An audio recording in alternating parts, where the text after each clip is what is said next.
It's going to be the 2010 supernatural horror movie, The Last Exorcism, directed by Daniel Stamm, produced by Roth, written by Huck, Botko, and Andrew Gurland, and starring Patrick Fabian, Ashley Bell, and Iris Bahr.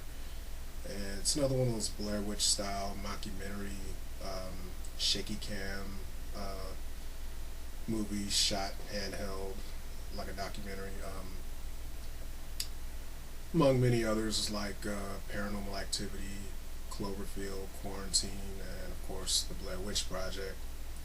And it's about this Christian preacher, minister named Reverend Cotton Marcus, who he's sort of going through a crisis of faith where he doesn't believe in God anymore, and he doesn't believe in what he preaches. So he basically considers himself a performer, an entertainer, just putting on a show for his audience, namely the church.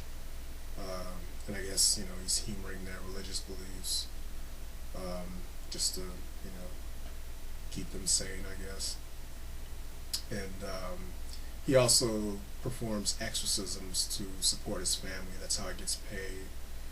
But along with the crisis of faith, he also wants to expose exorcism for the scam that it actually is, after hearing stories about people getting hurt and children dying, in the process of exorcisms, and it's all a big scam and it's fake, and he wants to expose it, and he feels guilty about contributing to all that, so he wants out. But he's gonna do one last exorcism where he brings a documentary crew with him to show how it's all done and show that it's fake, and reveal, like he's like a magician revealing all his tricks. And after that, he wants out, he's done with it, I guess. So he gets this letter from a family out in Louisiana. Well, I think he's in Louisiana too, but the family's somewhere out in the countryside, and it's from the father, who claims his daughter is possessed by a demon because she's been acting crazy and acting possessed and killing the livestock in their farm. And once you get background on all the characters in the family, you find out that the mother died a couple years ago, and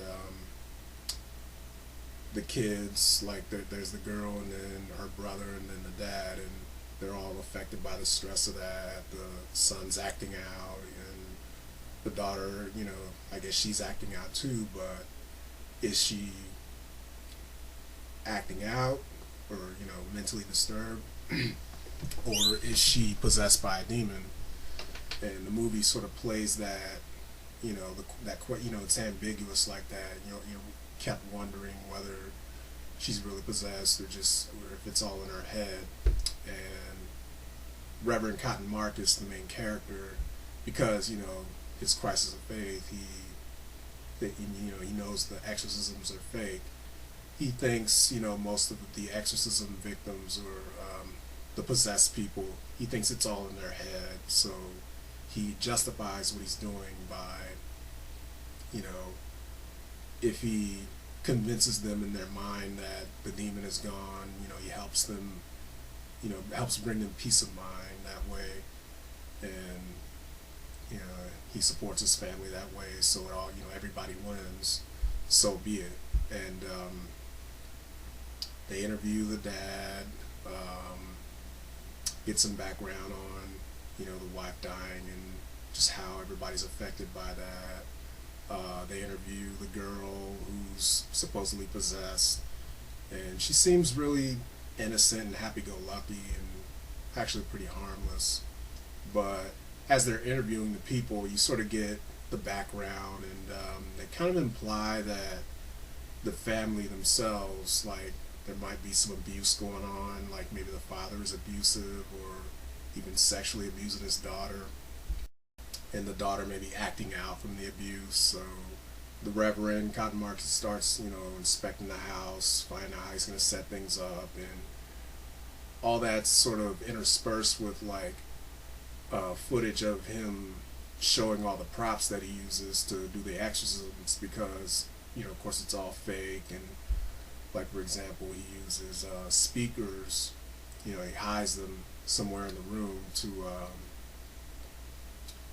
create demonic noises, and he plants electric wires around to make things move by themselves, and even has this cross that sort of shoots out steam or smoke that's supposedly demonic mist, I guess.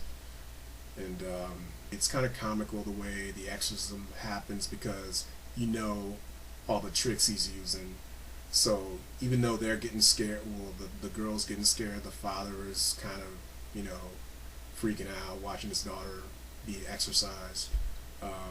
The audience knows it's fake, and it's just kind of funny seeing them all freak out over nothing, over those tricks that he's playing on them. And they leave the family and they drive like 5 miles away to a motel room, and then they all like go to bed for the night. But then in the middle of the night, the daughter shows up at the motel, and we're wondering how she got there, from 5 miles away on foot, and how did she know where they were staying. And she's acting possessed. She seems just really weird and creepy, doing all these crazy demonic things. And they end up taking her to the hospital, where they find out that she's pregnant. And God, I forget why they go back to the house, but first they sort of go around town interviewing the locals. I think the local church, and just to get some background information on the family and the girl. And they find out that the girl was went to the Sunday school, but the father took her out because the preacher there, his teachings weren't as medieval as the father wanted. So by this point it's all kind of implying that something's up with the father. So they go back to the house to sort of, I guess, interview them again or confront them. I forget, but once they get back to the house, they see the father outside, sort of kind of getting rough with his daughter. Like she seems erratic and hysterical, and he's like grabbing her by the arm, walking her back inside the house, and he seems really pissed off. And he's like, she's fine, get the camera out of here, blah blah blah. And they follow them in there, and then they find the son with his face cut. And then the dad says that the girl cut him, but what the son wrote on the note says, don't leave her alone with him. So, and I think while they're like, looking at, like, tending to the son who's bleeding, the father kind of took his daughter upstairs to her room, and then came back into the room. And but basically that's another implication that something's up with the father, and he might be abusing them. Because like, why would the son say that about him? Did the girl really cut him, or did the father cut him, or like, what's going on at this house? And they go up to the girl's room and find her chained up to the bed, and screaming, really hysterical, saying like, oh, I'm bad, and she thinks she's a bad girl, blah blah blah. And it kind of looks like the father, might have chained her to the bed. He's been raping her. They imply incest, or incestuous rape.